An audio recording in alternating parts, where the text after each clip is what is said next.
Hello, this is Ken Barron. I'm with the National Association of Black and White Men Together. Today, the topic is Tyre Nichols being killed. The killing of Tyre Nichols, a black man in Memphis, at the hands of black police should prompt outrage and condemnation from racial justice activists like myself, police reform advocates, and law enforcement officials. The problem of race and policing are a function of an entrenched police culture of aggression and dehumanization of Black people. It is the system and the tactics that foster racism and violence rather than the specific racial identities of officers. Many cities in the US can trace similar repetitive patterns of policing that torments and kills people who aren't considered white, all the way back to the origin of law enforcement in this country.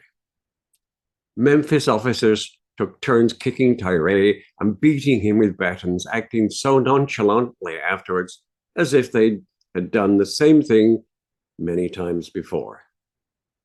The theories of policing and styles of policing and the training that policing receive are lost when a culture of violence and brutality are more powerful than the race of the officer.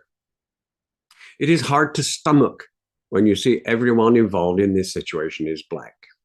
Officers of all races are indoctrinated into a practice that sees Black and brown people as less than others. And I say no to those who say that people of all races do bad things. Black police brutality beating a Black man is because of white supremacy, racism, and the system. When you put on that blue uniform, it is often becoming the primary identity that drowns out any other identities that might compete with it. And it is a fairy tale to think that adding more members of the marginalized group in the police will lead to more just and fairer treatment of members of that group. We now have a blueprint, and we should not accept less going forward in the future. Black officers should not be treated differently than white officers.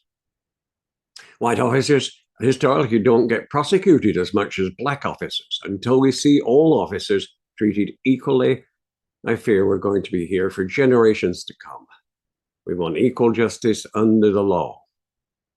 I am stuck with the fact that there should have been federal legislation to prevent such killings, though there wasn't, and there isn't, because America has once again failed Black people who were pleading for help and demanding it.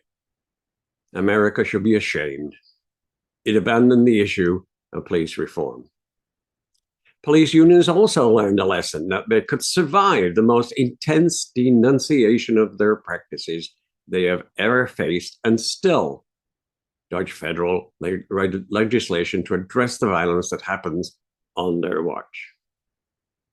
It is high time again to stop treating police brutality as just another issue to address with half measures.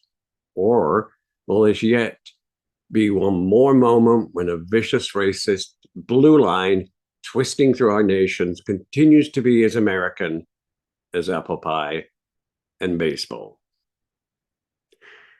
Thank you for listening. This is Ken Barron with the National Association of Black and White Men Together. We're on a lot of platforms, including Facebook, Twitter, and YouTube. And you can visit our site, NABWMT, at NABWMT, to email us. Please subscribe, comment, and like us. And once again, keep up the faith. We hope you will continue to watch our station. Thank you.